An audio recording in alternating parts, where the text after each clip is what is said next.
Divide பண்ண சொல்கிறாங்க. இப்போ இந்த மாதிரி டிவிஷனில் கொடுத்தாங்கன்னா நீங்கள் ஒன்றும் பண்ண தேவையில்ல. இதை இன்வர்ஸில் மாற்றி எழுதிட்டிங்கன்னா அது மல்டிப்ளிகேஷனாக மாறிடும். 14x⁴ divided by 4y into இதை இன்வர்ஸாக மாற்றி எழுதிட்டிங்கன்னா இந்த டிவிஷன் மல்டிப்ளிகேஷன் ஆகிடும். அப்போது 3y⁴ டிவைடட் பை 7x. ஓகேங்களா? இதை இன்வர்ஸாக மாற்றினா மல்டிப்ளிகேஷன் இது.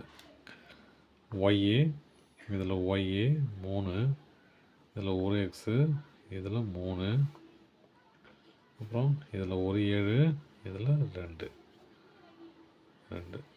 அப்போது என்னென்ன மிச்சமாகுது பாருங்கள். 2, அப்புறம் எக்ஸ் க்யூபு, அப்புறம் இங்கே இன்ட்டு 3y⁴. அப்போ ஆன்சர் என்ன இருக்கும்? 2 × 3 6x⁴ y⁴. செகண்ட் சம்மு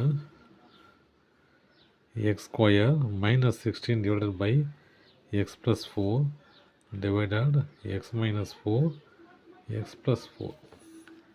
இப்போ இது எப்படி எழுதலாம்? x² -4² எழுதலாமா? Divided by x + 4. இந்த டிவைட்னா மல்டிப்ளிகேஷனாக எப்படி மாற்றலாம்? இதை இன்வர்ஸாக எழுதிட்டோன்னா மல்டிப்ளிகேஷன் ஆகிடும் இல்லையா? அப்போ x + 4 கீழே இருக்கிறது மேலே வந்துடும், மேலே இருக்கிறது கீழே வந்துடும். இப்போ இதை எப்படி மாற்றலாம்? a² - b² இல்லையா? அப்போ எப்படி எழுதலாம்?